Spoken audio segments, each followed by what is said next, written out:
Coming back to this hour's breaking news, this is video exclusive to CBC News. And it shows us for the first time Canadians waiting to cross from Gaza into Egypt.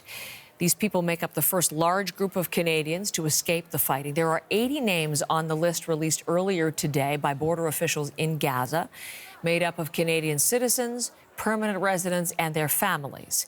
Canada's ambassador to Egypt says it's unclear if all 80 have been able to reach the gate. We've been hearing how difficult it is just getting to the Rafah border crossing on the Gaza side.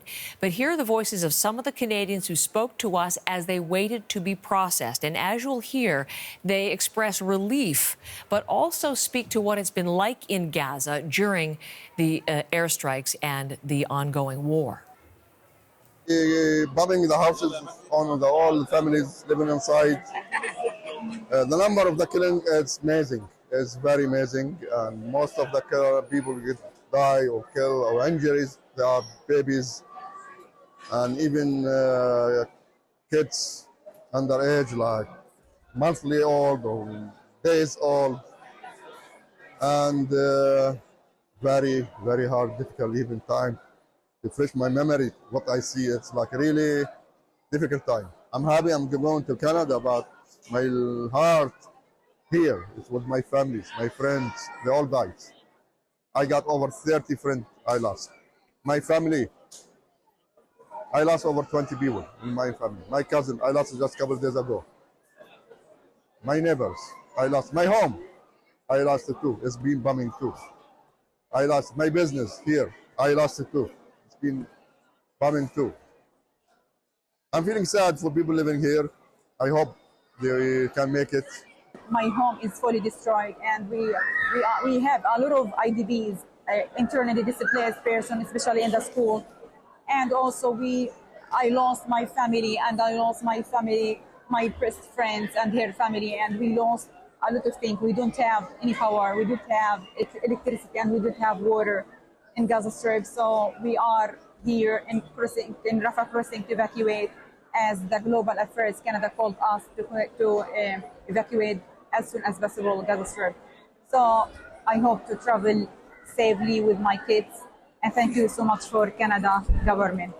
From the war between Israel and Hamas, you are looking here at the Rafah gate in Gaza.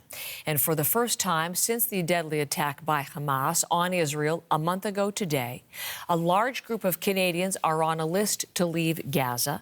And we do have, I can tell you, confirmation from our freelancer on the site that Canadians have come through that border crossing. We'll have pictures and we will have interviews with those Canadians just as soon as we're able to get that material in. But let's take you live to Cairo. Tom Perry on the story. And Tom's going to be bringing us the very latest with, as I just mentioned, that material that we're getting from the Rafah border crossing. What do we know this hour, Tom? What has changed?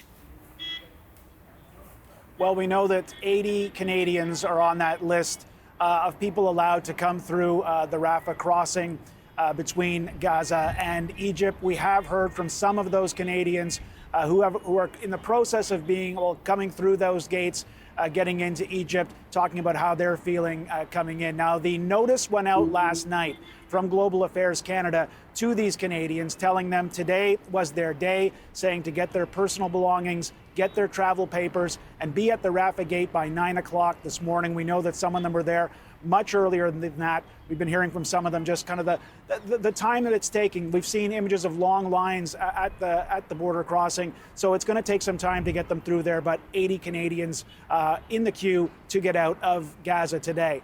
Now, this is the first real big group of Canadians coming through. We've heard reports of a handful of Canadians coming through with other groups that have come through Rafah, but this is the first big group of Canadians to come through, but it's not as big as the Canadian government was hoping for. The ambassador to Egypt, Canada's ambassador to Egypt, was on Power and Politics last night, and he told the host, David Cochrane, some of the numbers that Canada was hoping to see going into this. Let's have a listen to what he had to say. They mentioned that Canada would have two groups coming in, a first group of 200 and then a group of 216. It's a very large group. I mean, definitely the numbers are changing almost every day. There's new people calling us and wanting to be added on the list. So that was Louis Dumas, the Canadian ambassador to Egypt. And he was talking last night on Power and Politics how Canada had originally been hoping for two groups to come through, one of 200, one of 216. So over 400 people.